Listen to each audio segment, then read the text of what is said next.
أعوذ بالله من الشيطان الرجيم. بسم الله الرحمن الرحيم. الحمد لله رب العالمين، والصلاة والسلام على أشرف الأنبياء والمرسلين وخاتم النبيين سيدنا ومولانا أبي القاسم محمد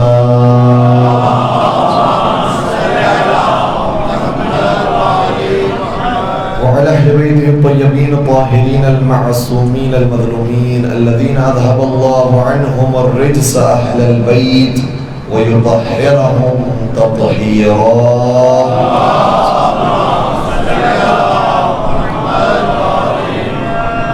ولعنة الله على أعدائهم أجمعين. أما بعد، فقد قال الله تبارك وتعالى في محكم كتابه المجيد وفرقانه الحميد: بسم الله الرحمن الرحيم.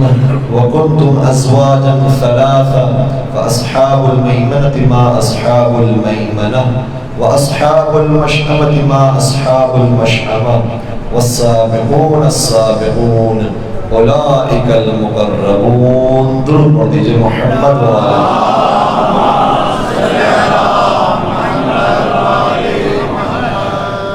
اولویت مولا علی اور مظلومیت مولا علی پر ہماری آج کی یہ 5ویں گفتگو ہے،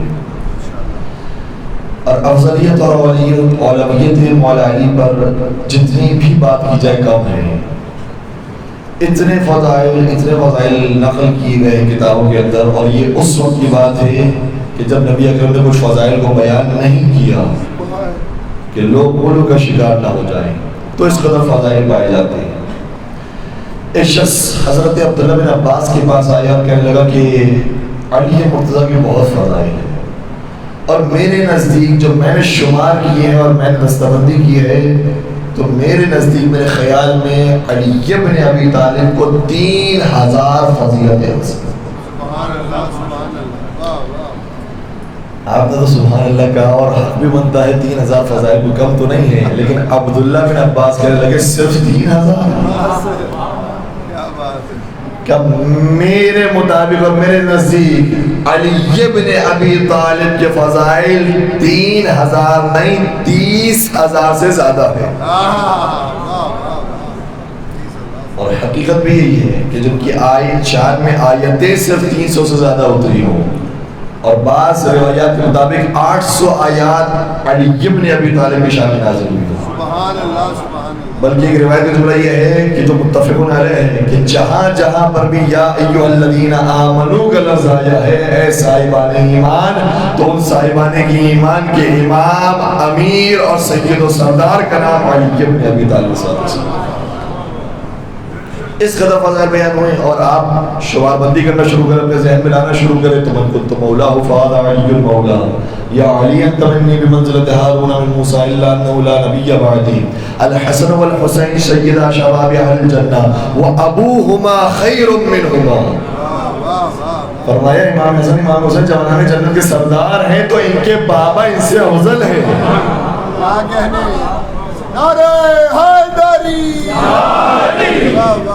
لوگ آدھی روایت بیان کرتے ہیں، اور اس میں بھی نہ جانے کیا بغض ہے، کیا کینہ ہے کہ حسن و حسین کے فضائل تو پھر بھی تسلیم ہے. میرے مولا کی وہ جو روایت کی جملہ ہے وہ حذف کر دیتے ہیں، جبکہ سائے ستہ کے اندر بھی روایت موجود ہے کہ فرمایا ابوہما خیر منہما، ان دونوں کے بابا ان دونوں سے افضل ہیں. اور افضل کے اس اعتبار سے دیگر روایات کو اگر دیکھا جائے تو اندازہ یہ ہوتا ہے کہ یہ دونوں بچے وہ ہیں جو جوانان جنت کے سردار ہیں، اور علی مرتضیٰ وہ ہیں جو قسیم الجنت والنار ہیں. وہ قسیم الجنت والنار ہیں. ایک مرتبہ مامون رشید کے دربار میں آٹھ سرکار حضرت امام علی رضا علیہ السلام سوال ہوا.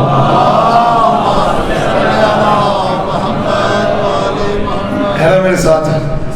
مامون رشید نے سوال کیا، اے فضل رسول بتائیے کیا یہ حدیث ٹھیک ہے کہ علی قسیم الجنت والنار، علی جنت و جہنم کو تقسیم کرنے والے ہیں؟ بھائی جنت و جہنم کو تقسیم کرنا تو عام طور پر عقل انسانی کہتی ہے کہ پروردگار کا کام ہے، پروردگار یہ فیصلہ کرے گا کہ کون جنت میں جا رہا ہے کون جہنم میں جا رہا ہے. کیا یہ حدیث ٹھیک ہے جو ہم تک پہنچی ہے کہ علی قسیم الجنت والنار؟ میرے امام نے شاہ فرمائی حدیث ٹھیک ہے. کہا پھر یہ کیسے ہو سکتا ہے؟ کیسے علی مرتضی جنت اور جہنم کا فیصلہ کرنے والے ہیں؟ کیا تم نے وہ حدیث رسول اکرم کی نہیں سنی کہ حب علی ایمان و بغضہ کفر؟ علی کی محبت ایمان کی نشانی ہے، علی کا بغض کفر کی نشانی ہے. تو مجھے ذرا یہ بتاؤ کہ جنت میں مومن جائے گا یا کافر؟ تھوڑا سا بولیے گا. جنت میں مومن جائے گا. اور مومن کا فیصلہ کیسے ہوگا؟ کون ہے صاحب ایمان؟ جس کے دل میں علی کی محبت ہو وہ ہے مومن، اور جس کے دل میں علی کے نفرت و بغض ہو وہ ہے کافر. کا بس فیصلہ ہو گیا جنت و جہنمی کا. جو جس کے دل میں علی کی محبت ہوگی وہ مومن ہوگا، جنت میں جائے گا. جس کے دل میں بغض ہوگا وہ کافر ہوگا، جہنم میں جائے گا. بر محمد و آل محمد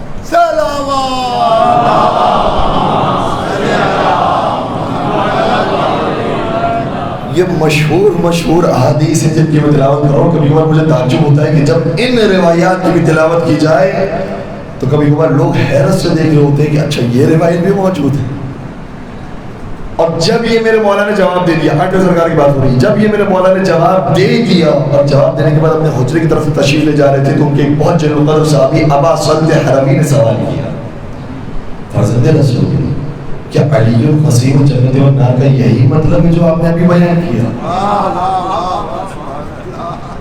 یا علی کی محبت سے فیصلہ ہوگا کہ کون جنت میں جائے گا کون جہنم میں جائے گا؟ خود علی باقاعدہ، علی مرتضیٰ باقاعدہ کسی کو اٹھا کر جنت میں نہیں بھیجیں گے، کسی کو اٹھا کر جہنم میں نہیں بھیجیں گے. کیا یہ مطلب تھا جو آپ نے بیان کیا ہے کہ محبت علی خود بخود فیصلہ کر دے گی؟ میرے مولا کا جواب سنیے گا. فرمایا انی کلمتہ من حیث ہو، میں نے مامون کے صاحب نے جو جواب دیا ہے وہ اس کی حیثیت کے مطابق دیا ہے. اور اس جملے سے ہمیں اور آپ کو بہت حوصلہ ملتا ہے جب ہم کبھی ٹی وی پر جاتے ہیں اور لوگ کہتے ہیں کہ مولانا وہ حدیث بھی تو آپ سنا دیتے، پوری حدیث کر دیتے، وہ واقعہ بھی سنا دیتے. تو بھئی ہم بھی یہی جواب دیتے، ہم نے جو جواب دیا ہے وہ وہاں کی حیثیت کے مطابق دیا ہے. تو جہاں جیسی ظرفیت ہوتی ہے، جہاں جیسی وسعت ہوتی ہے، وہاں پر انسان ایسی بات کر سکتا ہے. امام رضا نے فرمایا وہ اس کی حیثیت تھی لہٰذا ہم نے وہاں تک جواب دیا. جو تیری حیثیت ہے تو میں جواب دے رہا ہوں کہ علی مرتضیٰ جنتیوں کو جہنمیوں سے ایسے ہی نکالیں گے جیسے چڑیا برے دانوں میں سے اچھے دانوں کو نکال لیتے ہیں.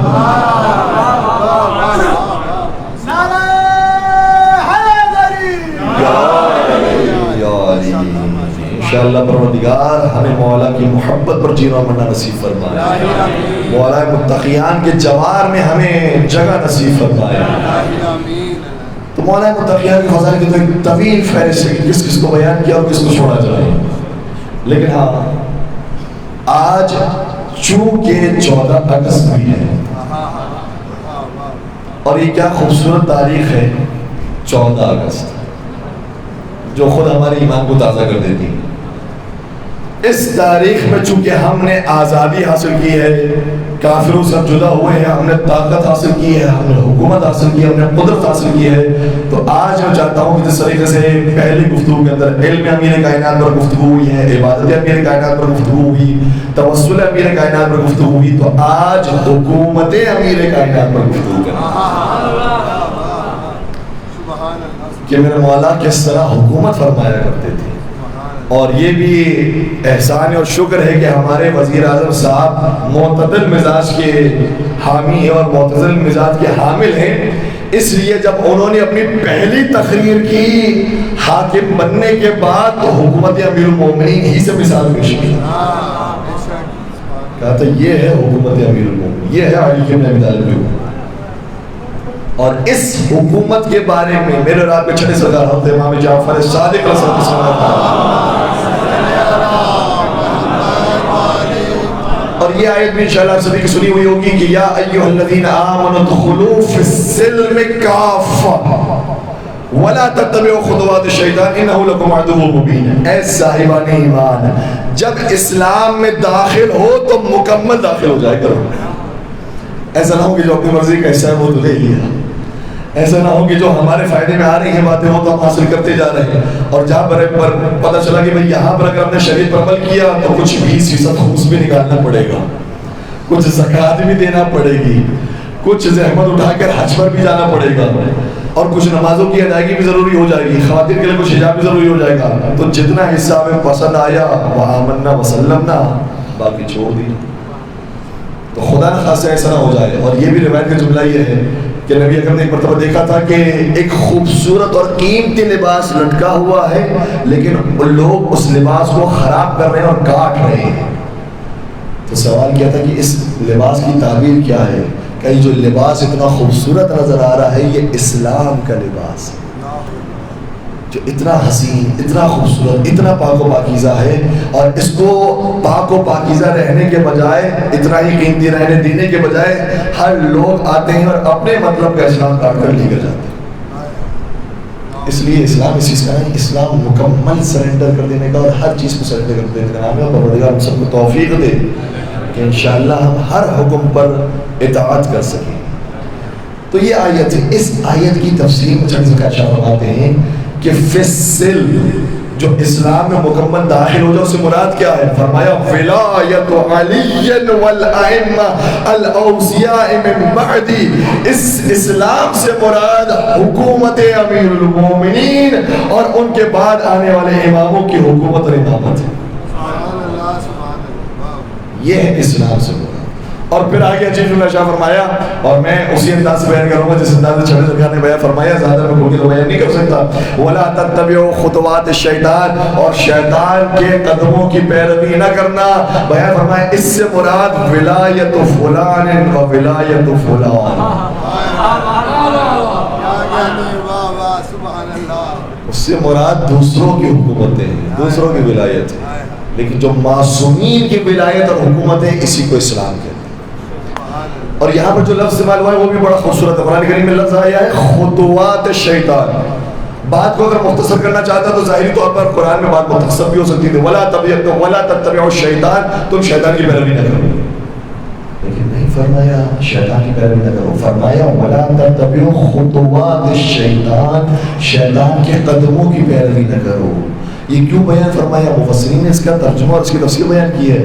کیا اس کا مطلب یہ ہے کہ شیطان جب انسان کو گلاتا ہے تو ایسا نہیں ہے کہ مؤمن سے اٹھا کر کافر بنا دیتا ہے، شیعہ سے اٹھا کر غیر شیعہ بنا دیتا ہے۔ شیطان یہ کام نہیں کرتا، شیطان آہستہ آہستہ شیعہ سے خارج کرتا ہے اور آہستہ آہستہ جا کر غیر شیعہ بنا۔ اس آہستگی کو اور اس تدریجی عمل کو پروردگار نے خطوات سے تعبیر کیا ہے۔ کچھ بولیے گا میرے ساتھ آگے بات نہیں پتہ چلے کہ پہنچ رہی ہے۔ خطوات کا لفظ اس لیے استعمال ہوا ہے کہ ڈائریکٹ شیطان حملہ نہیں کرتا ہے، آہستہ آہستہ انسان کو لے کر جاتا ہے، اور انشاءاللہ پروردگار شیطان کی شر سب کو محفوظ فرمائے۔ تو یہ ہے حکومت امیر کائنات، یہ ہے حکومت امیر المومنین۔ اور پھر جب ہم مولا کی زیارت پر جاتے ہیں تب وہاں پر جا کر بھی ایک جملہ پڑھتے ہیں، ایک دعا ہے، میرا ساتھ دیجیے گا۔ دعا کا جملہ یہ ہے، ہم کہتے ہیں اللہم احینی علی ما احییت علی علی بن ابی طالب وامتنی علی ما مات علی بن ابی طالب۔ ہم آج آگے دعا کرتے ہیں، پروردگارا ہمیں ویسے ہی زندگی دینا اور ہمیں اس وقت تک زندہ رکھنا جب تک کہ ہم علی بن ابی طالب کے نقش قدم پر چلتے رہیں، اور پروردگارا ہمیں ویسے ہی موت دینا اور اس وقت موت دے دینا جب ہم علی بن ابی طالب کے نقش قدم پر چل پڑیں اور وہاں پر بات ختم ہو جائے، وہاں پر ہمیں موت دے۔ تو ہم سب کی ذمہ داری تو ویسے یہ ہے کہ ہر چیز کے اندر مولا کی پیروی کی جائے، اطاعت کی جائے، لیکن چونکہ آج بطور خاص آزادی کا دن ہے تو ذرا سنیں کہ حکومت امیر کائنات کیسی تھی۔ یہ حکومت ایسی ہے جو ہماری بہت سی حکومتوں سے مختلف ہے اس اعتبار سے کہ اس حکومت کے اندر بطور خاص حق ہوتا تھا تو کمزوروں کا حق ہوتا تھا، اقلیتوں کا حق ہوتا تھا، اور بے شمار واقعات اس حوالے سے۔ وہ مشہور واقعہ جو خود جناب محترم عمران خان صاحب نے بیان کیا تھا کہ وہ یہودی جو زرہ لے کر چلا گیا، اور میں میرے مولا نے دیکھی کہ اس کے بعد جو زرہ موجود ہے وہ خود میرے مولا کی زرہ ہے، تو کہا کہ لے لا کر دے دو مجھے، یہ میری زرہ ہے. کیا کہ نہیں، یہ میرے قبضے میں ہے، میرے اختیار میں ہے. اگر آپ کہتے ہیں کہ یہ آپ کی ہے تو آپ دلیل لے کر آئے. یہ ہے شریعت کا قانون. اس کو کہا جاتا ہے صاحبیت. جس کے ہاتھ میں جو چیز ہوتی ہے وہ اس کی ہوتی ہے. اب ہاتھ کی بات ہو یا جیب کی بات ہو، بات ایک ہی ہے. میرے پاس یہ موبائل ہے تو کوئی اگر یہ دعویٰ کرے کہ مولانا یہ آپ کا موبائل ہے، میرا موبائل ہے، تو میں کہوں گا کہ میرے ہاتھ میں ہے اس لیے مجھے کوئی دلیل نہیں لانی. آپ کے ہاتھ میں نہیں ہے اس لیے آپ دلیل لے کر آئیں. یہ ہے قانون. اور کاش اس قانون پر پہلی خلافت میں بھی عمل ہوا ہوتا تو دیکھتے کہ باغ فدق کس کے ہاتھ میں ہے اور کس کو دلیل لانی ہے. نہیں پہنچ رہی بات. جس کے ہاتھ میں باغ فدق پہلے ہی تھا اس کو دربار میں جا کر گواہ نہیں پیش کرنے ہیں. جس نے چھینا ہے وہ دلیل لے کر آئے. مل کے درود پڑھ دیجیے عظمت حضرت زہرا سلام اللہ.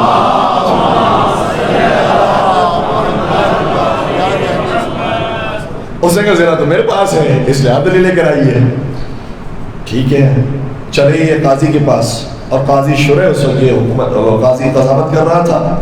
آئے دونوں اور کہا کہ قاضی دیکھو بات یہ ہے کہ یہ میری زرہ ہے لیکن اسے چرا لیا.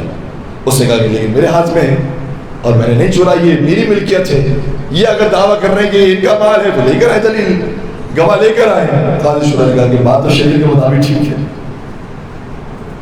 شریعت کے مطابق ٹھیک ہے، بات کس کو کہہ رہا ہے؟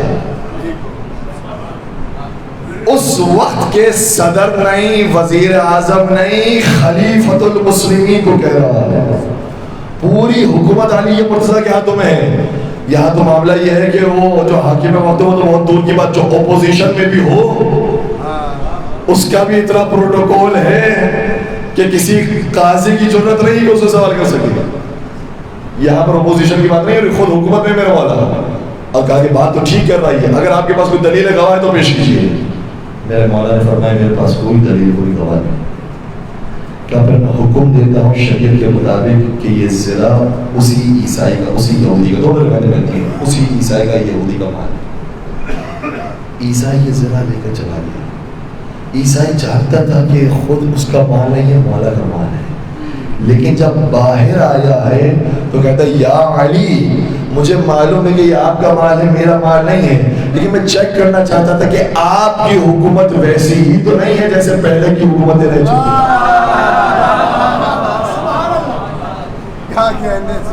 اس لیے میں نے آپ پر یہ کیس کیا تھا، اس لیے میں نے یہ بات کی تھی، اور اس لیے عدالت میں میں نے جا کر جھوٹ بولا تھا کہ میں معلوم کروں کہ آپ حکومت میں آنے کے بعد بھی ویسے قانون کے مطابق عمل کرتے ہیں یا آپ کے لیے قانون تبدیل ہو جاتا ہے. تو میں نے جان لیا کہ آپ خلیفہ ہوں یا عام رعایا ہوں، آپ کا ویسا ہی قانون رہتا ہے. تو اب مجھے یقین ہو گیا کہ آپ ہی وسیع برحق مصطفیٰ ہے. اس لیے میں اس واقعے کی وجہ سے آپ پر ایمان لے کر آتا ہوں اور شیعہ ہو گیا.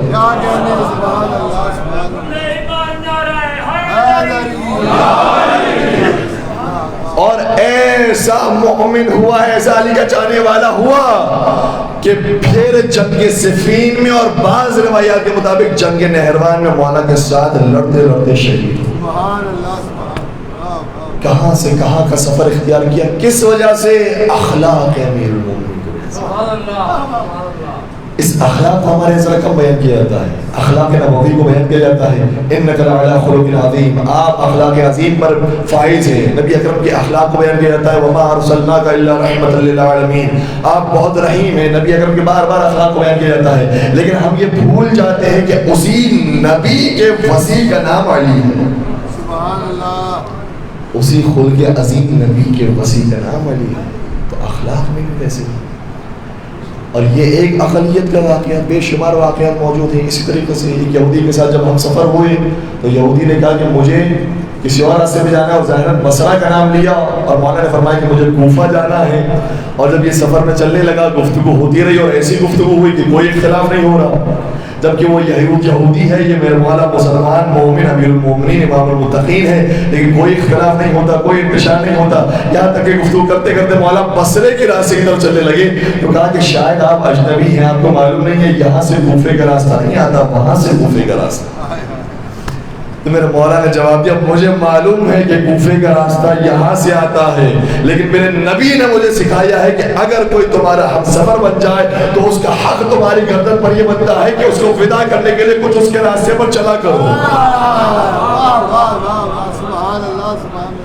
اس لیے میں حکم رسول کے مطابق تمہارے ساتھ چل رہا ہوں۔ تو وہ یہودی اعتراف کرنے لگا کہ اب مجھے پتا چلا کہ کیوں دین اسلام اتنی تیزی سے منتشر ہوا ہے، یہ تلوار کے زور پر نہیں ہوا ہے، اخلاق رسول اکرم کی وجہ سے۔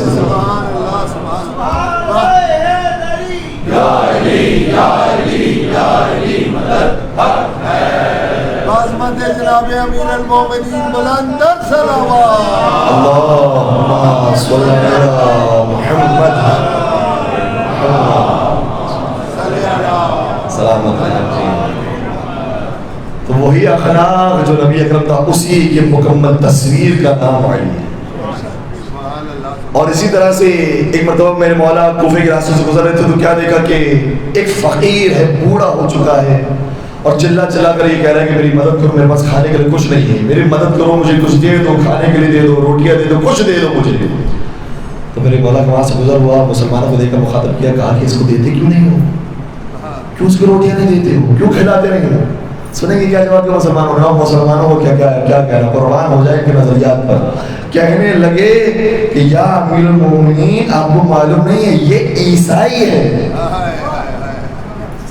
جب یہ کہا نا ہم تو مسلمان ہیں، یہ عیسائی ہے، یہ جو فقیر ہے، یہ جو کھانا مانگ رہا ہے، گویا ایسا کہنا چاہ رہے ہیں کہ بھائی یہ عیسائی ہے، اگر کم ہوگا تو اتنا ہی اچھا ہوگا۔ نعوذ باللہ، یہ کبھی بھی اخلاق رسول نہیں رہا، ورنہ اگر اخلاق رسول یہ ہوتا تو جیسے مکے میں مبعوث ہوئے تھے فوراً سب کے لیے بددعا کرتے، پروردگارا جو اسلام پڑھے یہ سب کو نیز نابود کر، تو پھر تو کوئی بھی نہ بچتا۔ بھائی عیسائی ہے تو کردار سے مسلمان بننے کی کوشش کروں، عیسائی ہے تو کم از کم انسان تو ہے، لہٰذا اس کے بھی کچھ حقوق بنتے ہیں، جانوروں کے جب حقوق بنتے ہیں تو کم از کم انسان کے تو بنتے ہیں۔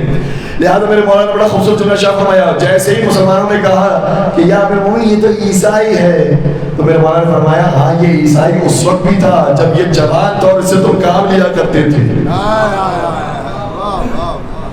اس وقت بھی عیسائی تھا، تب تو اس سے بڑے کام لے لیے، اور جب اب یہ کام کرنے کے قابل نہیں ہوا ہے اور مانگنے لگا ہے تو آپ کہتے ہو کہ یہ عیسائی ہے، آؤ اس کی مدد کرو، اس کو کچھ دو، اس کو کچھ کھلاؤ۔ عجیب بات یہ ہے کہ میرا مولا فرماتے رہے، تاکید کرتے رہے اس کو کچھ کھلاؤ، پھر بھی کوئی ٹس سے مس نہ ہوا، پھر بھی کسی نے کوئی روٹی نہیں دی، یہاں تک کہ میرے مولا نے حکومت کے اندر تھے نا، حاکم ہوتے، میرے مولا نے اس عیسائی کے لیے بیت المال میں سے وظیفہ مقرر کیا۔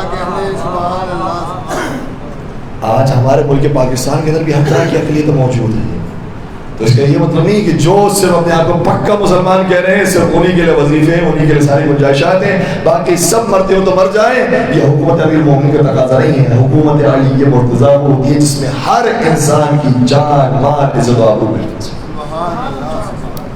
یہ عقلیتوں کے ساتھ میرے مولا نے سلوک کیا۔ اب آئیے طاقتور لوگوں کے ساتھ کیا سلوک ہے، جو تھوڑی سی پاور میں تھے، یا مجھے نہیں معلوم کہ آج کے لیے یہ لفظ ٹھیک رہے گا یا نہیں ٹھیک رہے گا، لیکن میں بات کو سمجھانے کے لیے قریب کرنے کے لیے پیش کر رہا ہوں، اور میں کوئی اور مقصد نہیں بننا، بہت اچھے اچھے لوگ اس فیلڈ کے اندر موجود ہیں، لیکن میں ان کی بات کر رہا ہوں، اور ہر جگہ پر ہر فیلڈ کے اندر، چاہے ہماری فیلڈ ہو کوئی بھی فیلڈ ہو، ہر فیلڈ کے اندر اچھے بڑے لوگ موجود ہیں۔ تو یہ افراد وہ تھے جو گویا بیوروکریٹس تھے، کوئی بھی حکومت ہوتی تھی ان کی ضرور پاور ہوتی تھی، یہ ضرور ہمیشہ پاور دکھائی دیتے۔ آئے دو لوگ حکومت امیر المومنین، دو لوگ آئے میرے مولا کے پاس، کہا کہ جو ہمارا وظیفہ ہے وہ ہمیں عطا کیجیے۔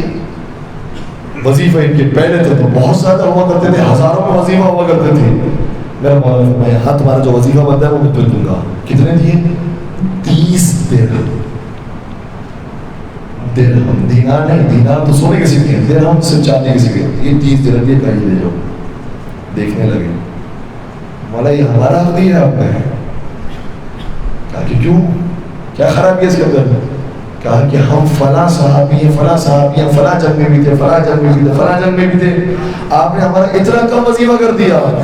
کیا میں نے تو پوری شریعت پڑھ لی، میں نے تو پورا قرآن پڑھ لیا، مجھے اولاد اسماعیل اور اولاد اسحاق میں کوئی فرق نظر نہیں آیا۔ نہیں ہے میرے ساتھ؟ اللہ اکبر. کہ یہ سب کے سب اولاد آدم اور حوا ہیں. مجھے کسی اجمی اور عربی کے اندر کوئی فرق نظر نہیں آیا, مجھے کسی قریشی اور غیر قریشی میں کوئی فرق نظر نہیں آیا. اس لیے تمہارا بھی اتنا ہی حق بنتا ہے جتنا غیر عربی کا حق بنتا ہے. کیا کہنے, سبحان اللہ. اور یہی وجہ تھی کہ یہی دو لوگ بعد میں جا کر میرے مولا سے جدا ہوتے اور جنگی جمل برپا کرتے. اس لیے جو طاقتور لوگ تھے وہ سنبھال نہیں پا رہے تھے میرے مولا کی عدالت کو. اور یہی بات ہم تھوڑا سا اور آگے بڑھا ہے. اشعث ابن قیس جس کی بیٹی ہے جودہ بنت اشعث, جس کا بیٹا ہے محمد ابن اشعث. بیٹی قاتل امام حسن ہے, بیٹا قاتل امام حسین. لیکن یہ خود ظاہری طور پر اپنے آپ کو ظاہر کرتا تھا پہلے تک کہ میں طرفدار مولا علی ہوں, میں عاشق مولا علی ہوں, میں شیعہ مولا علی ہوں. بعد میں جا کر یہ بھی جدا ہو گیا تھا جنگ نہروان کے بعد. تو جنگ نہروان, جنگ صفین کے بعد جنگ نہروان میں جدا ہو گیا. تو یہ اشعث ابن قیس جب مولا کو شروع میں حکومت ملی تھی تو جام لے کر آیا شہد کا. کیا کہ یا میں یہ آپ میرے بہترین شہد لے کر آیا ہوں, جس کی خوشبو کو کیا کہنا, جس کے مزے کا کیا کہنا, جس کے ذائقے کا کیا کہنا, یہ آپ تناول فرمائیے. میرے مولا کے پاس جب یہ شہد آیا, خطبہ نہج البلاغہ کے اندر موجود ہے, خوشبو سونگی اور فرمایا اس میں کتنی بدبو آ رہی ہے, اس میں کتنا تعفن اٹھ رہا ہے, کیونکہ تو نے اب تک تو علی کو کوئی تحفہ دیا ہی نہیں تھا. اس وقت تو علی کی خدمت میں تحفہ لے کر آیا ہے جب علی کو تیرے بارے میں کل فیصلہ سنانا ہے. جب کل تیرے بارے میں عدالت میں قضاوت کرنے کا وقت آنے والا ہے تو اب تو رات میں میرے لیے شہد لے کر آیا ہے. کہا کہ نہیں یا امیر المومنین آپ کو غلط فہمی ہو رہی, یہ کوئی رشوت نہیں ہے. تو کہا کہ نام تبدیل ہونے سے رشوت نہیں بدلتی. یہ تو پاکستانیوں کے لیے بہت بڑا پیغام ہے, چاہے اوپر سے ہو چاہے نیچے سے ہو. نام تبدیل کرنے سے لفافہ کر دیجئے, زیر میزی کر دیجئے, کوئی بھی نام کر دیجئے, اگر مقصد وہی ہے تو کہلائے گی رشوت. اس میں مولا نے فرمایا کہ اس میں سے کتنی بدبو آ رہی ہے اور تعفن اٹھ رہا ہے, اسے یہاں سے لے جاؤ, اور مجھے نہیں چاہیے تھی.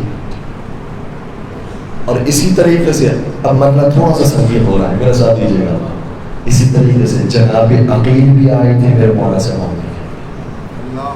تو علی کا انصاف اور عدل سب کے لیے برابر ہے. اس لیے جب جناب عقیل ہے, مختلف روایات ہیں, ایک روایت کے مطابق یہ فرمایا کہ مجھے کچھ کھانے کے لیے چاہیے, میرے اہل و عیال زیادہ ہیں, اس لیے مجھے کھانے کے لیے کچھ چیز چاہیے تاکہ میرا گزر بسر ہو سکے. مجھے کچھ گندم کی بوریاں دے دیجیے, مجھے جو کی بوریاں دے دیجیے, چاول کی بوریاں دے دیجیے, خورمے کی بوریاں دے دیجیے, تاکہ اچھے طریقے سے میرا گزر بسر ہو جائے. اور بعض روایت کے مطابق نہیں, انہوں نے درہم و دینار کا تقاضا کیا تھا, مجھے درہم و دینار دے دیجیے. تو پہلے تو میرے مولا سمجھاتے رہے بھائی اس کا سب کا حصہ ہے, اس لیے میں تمہیں نہیں دے سکتا, یہ میرا ذاتی مال نہیں, یہ سب کا مال ہے. اگر یہ سب کا مال ہے تو میں سب میں برابر سے تقسیم کروں گا. جب عقیل نہیں مانے اور بار بار اصرار کرتے رہے تو دو کام کیے میرے مولا نے. ایک مرتبہ عقیل کو سارے کوفے کی دکانوں کی کنجیاں دے دی, جاؤ لے کر جاؤ, اور جس کی دکان میں جا کر چوری کرنی ہے چوری کرو. عقیل نے کہا یہ کیسا حکم ہے, آپ مجھے چور بنانا چاہتے ہیں, میں جا کر ڈاکہ ماروں, جا کر چوری کروں.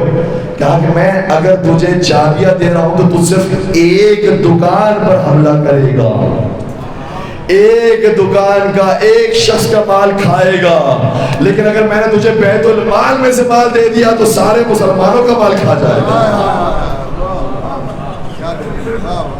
تیرے لیے کیا پسندیدہ ہے. جناب عقیل سمجھ گئے یہ بھی چوری کہلاتی ہے. اور اسی طرح سے ایک مرتبہ جب بات پھر بھی واضح نہ ہو سکی تو میرے مولا نے, چونکہ جناب عقیل نابینا ہو گئے تھے, بہت نظریں کمزور ہو گئی تھی, اس لیے جناب عقیل کو کہا لاؤ ہاتھ آگے کرو. تو جناب عقیل نے ہاتھ آگے کر دیا کہ شاید درہم و دینار رکھنے والے ہیں, لیکن جیسے ہاتھ کا آگے بڑھانا تھا میرے مولا نے چلتا ہوا انگارہ قریب کر دیا, اور قریب ہونا تھا کہ عقیل نے ہاتھ اٹھایا, کہا اے علی مجھے آپ جلانا چاہتے ہیں؟ تو میرے مولا نے سوچا, فرمایا یہ دنیا کی آگ ہے جس سے تو فرار کر رہا ہے, تو جس آگ میں علی کو جلانا چاہتا ہے وہ دنیا کے لیے آخرت کی آگ. کیسی کیسی عظیم مثال حکومت امیر المومنین. اور اسی حکومت کے اندر ایک میرے مولا کی عظمت کے صلوات پڑھ دیجیے محمد والا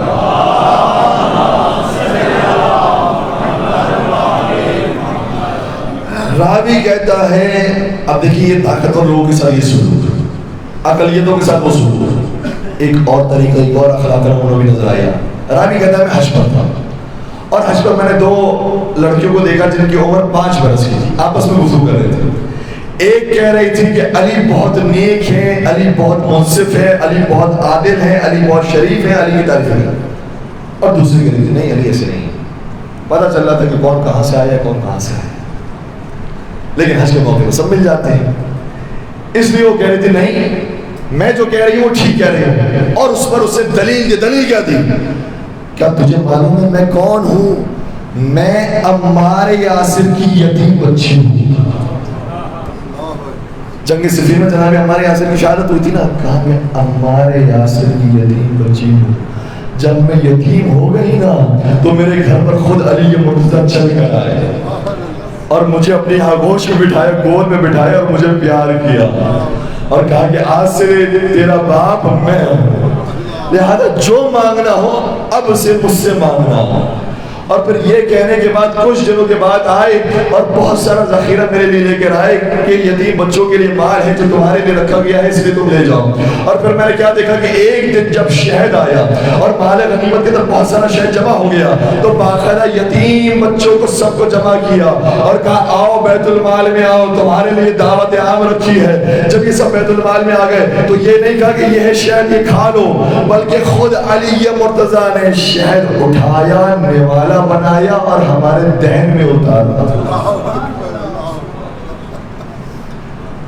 اور میرے مولا فرمایا کرتے تھے بیواؤں کے پاس جا کر، یتیموں کے پاس جا کر کہ کہیں قیامت میں خدا کے سامنے علی کی شکایت نہ کرتے ہیں۔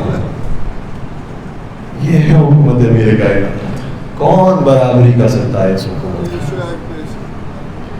اس حکومت کے اندر اگر ہم موجود ہیں تو ہمارے پاس یہ کوشش ہونی چاہیے کہ کاش ہم اپنے حصے کا جو اختیار رکھتے ہیں اس کے اندر حکومت علی نافذ کرتے ہیں، نہیں تو جو ہم اپنے حصے کی جو حکومت رکھتے ہیں اپنے گھر کے اندر، اپنے دکان کے اندر، اپنے بچوں کے اوپر، بس اسی حکومت کے اندر حکومت علی نافذ کرتے ہیں۔ بس اب دوسروں کی بات نہ کریں، دوسرے کیا کر رہے ہیں کیا نہیں کر رہے ہیں، اپنے امام بارگاہ کے اندر، اپنی مسجد کے اندر کہ نیاز بھی تقسیم ہو، جگہ کے اندر تشریف آوری بھی ہو، فرش اعظم پر بیٹھ بھی رہے ہوں، لاؤڈ اسپیکر کا استعمال بھی ہو رہا ہو تو عدالت کے مطابق ہو، کسی کو تکلیف نہ ہو، بس یہ کافی ہے۔ میرے مولا کی حکومت اس طریقے سے آگے بڑھے، اور پھر اسی حکومت کے اندر اور مثالیں بھی ہمارے سامنے نظر آتی ہیں۔ میرے ساتھ میں کچھ بیان کرنے کی کوشش کرو، ایک اور درود پڑھ دیجیے گا، عظمت میرے کائنات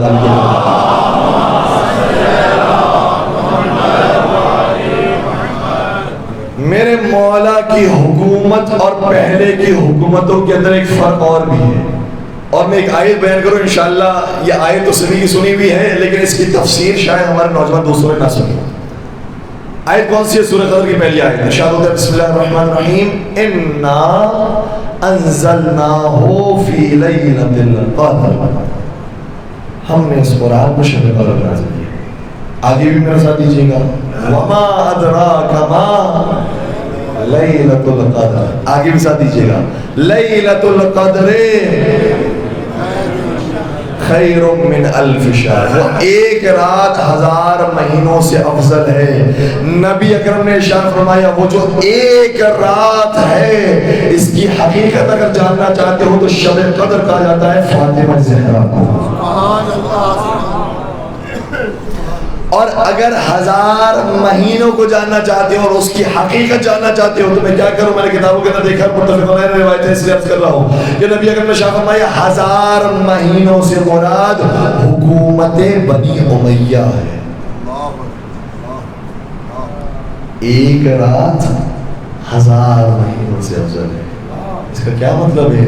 اس کا مطلب یہ ہے کہ فاطمہ زہرا کی مختصر زحمت اتنی وزنی ہے، اتنی بھاری ہے کہ 1000 مہینوں کی محنت پر رائے گاہ ہو جاتا ہے۔ سبحان اللہ، سبحان اللہ، 1000 مہینوں کی محنت رائے گاہ ہو جاتی ہے ایک فاطمہ زہرا کی وجہ سے۔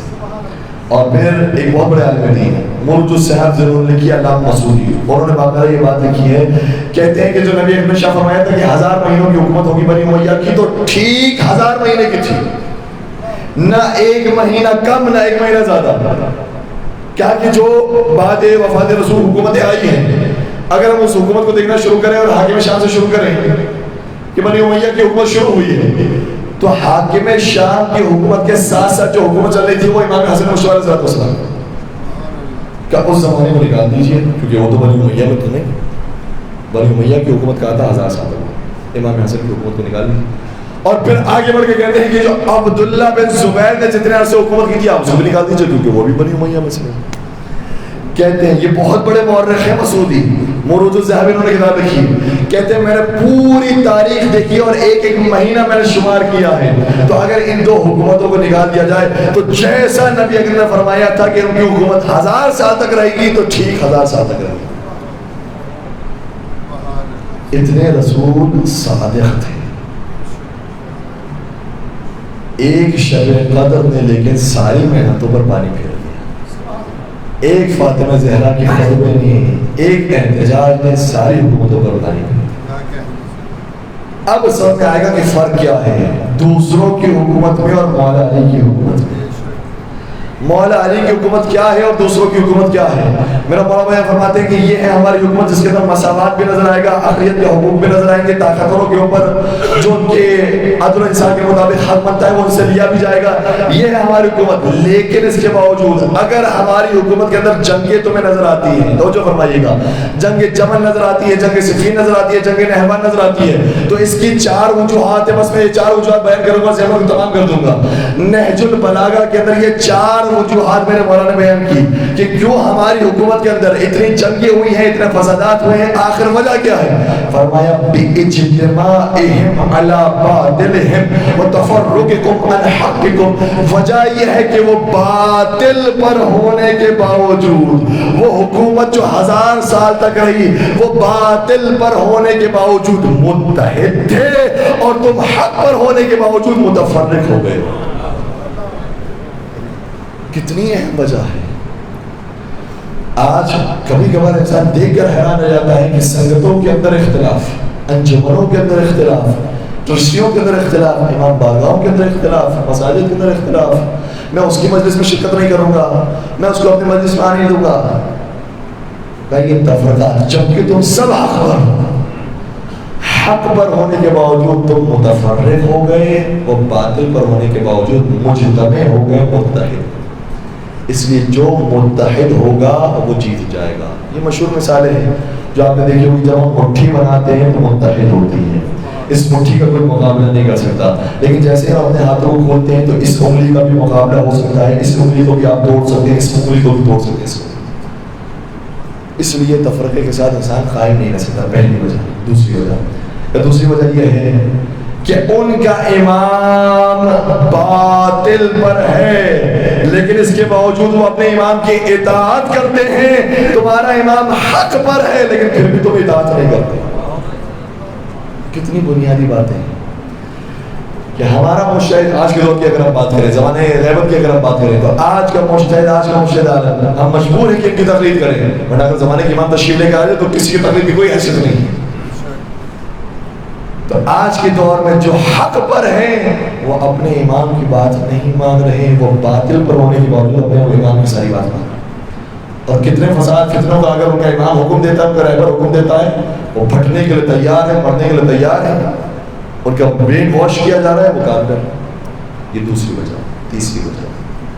تیسری وجہ یہ ہے، سادی سی بات بیان کی، تیسری وجہ یہ ہے کہ وہ اپنے شہر کے اندر بھی ہوتے ہیں تو ایک دوسرے سے خیانت نہیں کرتے، لیکن تم اس شہر میں ہوتے ہو تو ایک دوسرے سے خیانت سے کام لیتے ہو۔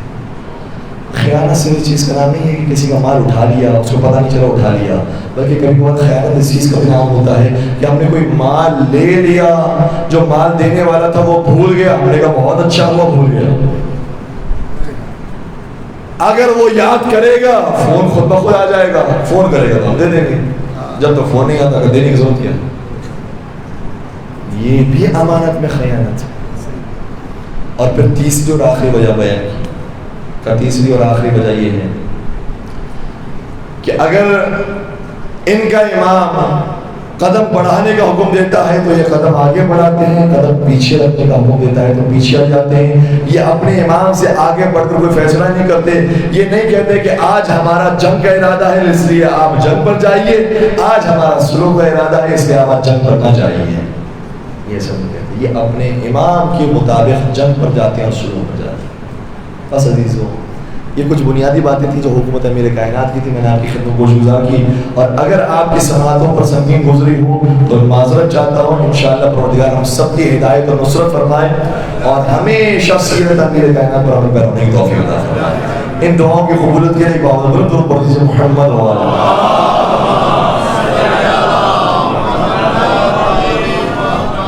بس عزیزو، کربلا میں ایک وہ ہے جو شبیہ ہے، نبی ہے لیکن نام علی ہے،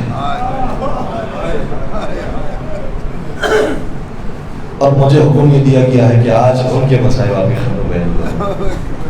اور یہ کتنے شبیہ تھے، جب دنیا والوں کی نگاہ میں وہ حسین و جمیل و جان کا ٹکڑا ہو، مجھے نہیں معلوم کہ ماں کی نگاہ میں کیا ہوگا، کہ اگر کوفے اور شام کے راستوں میں کوئی ماں یہ کہتی ہے کہ کاش اس جوان کی ماں زندہ نہ ہو، تو شہزادی ام لیلہ اگر آگے بڑھ کے کہتی ہے کیا کہ تیری اس جوان سے کوئی دشمنی ہے، اس جوان نے تیرے اوپر کوئی ستم ڈھایا ہے، آخر ماجرا کیا ہے کہ اس کی ماں کو تو بددعا دیتی ہے، کہ میں بھی ایک ماں ہوں اسے جانتی ہوں، اگر کسی کا ایسا جوان بیٹا ہو تو ماں زندہ نہیں۔ جو دنیا والوں کی نگاہ میں چاند ہو، ماں کی نگاہ میں کون سا چاند ہوگا اور کتنا حسین و جمیل ہوگا۔ بس عزاداروں، مدینے میں ایک عیسائی مسلمان ہونے کے لیے آیا اور راستہ پوچھتا پوچھتا آل نبی کے گھر میں داخل ہوا۔ یہ کس کا گھر ہے؟ یہ حسین بن علی کا در دولت ہے۔ داخل ہوا اور اپنے پورے خواب کو بیان کیا، کہا کہ میں عیسائی تھا اور میں ہدایت کی دعا مانگ رہا تھا، تو میں نے کہا دیکھا کہ خواب میں حضرت عیسیٰ تشریف لائے اور مجھے مخاطب کہتے ہیں کہ اب ہمارا دین ختم ہو گیا، اب ہماری شریعت ختم ہو گئی ہے، وہ شریعت منسوخ ہو گئی ہے، اگر تو صحیح ہدایت کے راستے پر رہنا چاہتا ہے تو ہمارے بعد اب اس ہستی کے دین پر آ جا، یہ محمد مصطفیٰ ہے تو ان کی شریعت پر آ جا۔ میں نے ان کے حکم کے مطابق محمد مصطفیٰ کے ہاتھ پر بیعت کر لی، یبن رسول اللہ، میں نے ان کے ہاتھوں پر تو بیعت کر لی، لیکن مجھے پتا چلا ہے کہ وہ اس دنیا میں نہیں رہے، چاہتا ہوں کہ کوئی ان کی آل میں سے مل جائے جس کے ہاتھ پر میں بیعت کر لوں۔ جیسے میرے مولا نے سنا کہ اس نے رسول اللہ کے ہاتھ پر بیعت کی ہے تو فرمانے لگے کیا تو چاہتا ہے کہ جس کے ہاتھوں پر تو نے خواب میں بیعت کی تھی بیداری کے حالت میں بھی اسی کے ہاتھ پر بیعت کر؟ کہتا ہے یہ تو ممکن نہیں ہے، رسول اللہ کو تو انتقال کیے ہوئے کافی عرصہ ہو گیا، کب ممکن ہے؟ تو اپنی آنکھوں کو بند کر۔ اس نے اپنی آنکھوں کو بند کیا، میرے مولا نے حجرے سے آواز دی، اے علی اکبر ذرا باپ کے قریب تو آنا۔ جیسے علی اکبر قریب آئے اس عیسائی کو کہا کہ اپنی آنکھوں کو کھول۔ عیسائی کا آنکھوں کو کھولنا تھا، کیا دیکھا کہ علی اکبر سامنے کھڑے ہیں، ایسا محسوس ہوا جیسے رسول خدا ہے، دیکھتا ہے اور بے ہوش ہو جاتا ہے۔ مولا حسین اسے بیدار کرتے ہیں، کہتے کیا ہوا؟ کہتے خدا کی قسم جس کے ہاتھ پر بیعت کی تھی وہ یہی جوان۔ یہ جوان کس کا جوان ہے؟ میرے مولا نے میں فرمایا یہ میرا جوان بیٹا علی اکبر۔ اور ایک مرتبہ اس نے کہا کہ کاش میرا بھی ایسا جوان بیٹا ہوتا، اگر میرا ایسا جوان بیٹا ہوتا تو میں سمجھتا کہ مجھے پوری دنیا مل گئی ہے، پھر کسی دولت کو دیکھنے کی ضرورت نہیں ہے، پھر کسی مکان کو دیکھنے کی ضرورت نہیں ہے، پھر کسی سواری سے دل خوش کرنے کی ضرورت نہیں ہے، یہ جوان بیٹا ہی میرا دل خوش کرنے کے لیے کافی ہے۔ ایک مرتبہ سنیں گے میرے مولا نے کیا سوال کیا؟ سوال یہ کیا اگر خدا تجھے اس جیسا بیٹا دے دے اور اسے کوئی خار چبھ جائے تیری کیا کیفیت ہوگی؟ کہنے لگا اگر اس جیسا بیٹا ہو اور اسے خار چبھ جائے، اتنی تکلیف ہو جائے، میں برداشت نہیں کر سکوں گا، میں مر جاؤں گا۔ بس میرے مولا نے آگے جملہ بیان نہیں کیا، لیکن آپ سب جانتے ہیں کربلا کے میدان میں جوان علی اکبر کو خار نہیں لگا، برچھی کا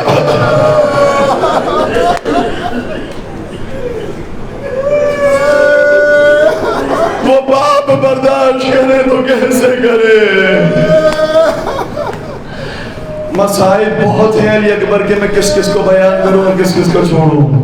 مدینے والے جب علی اکبر کو دیکھا کرتے تھے تو اپنی دکانداری کو چھوڑ کر صرف علی اکبر ہی کو دیکھتے رہتے تھے۔ جب شہزادے کی ولادت ہوئی تھی تو ہمیشہ ماں اپنے ساتھ سلایا کرتی تھی، اتنی محبت تھی علی اکبر سے۔ لیکن ایک رات کا دیکھا کہ اس بچے کے اوپر کوئی سایہ آ گیا، آواز بہت کی کون ہے میرے علی اکبر کے پاس؟ سنیں گے کس کی آواز آئی؟ میرے مولا حسین کی آواز آئی۔ کہوں میرا رخ خاموش ہو جاؤ، اکبر کی محبت حسین کو بھی سونے نہیں دیتی۔ مجھے کہنے دیجئے اگر یہی میرے مولا کا فرمان ہے تو بعد کربلا اگر حسین زندہ بھی رہتے تو کیسے زندہ رہتے؟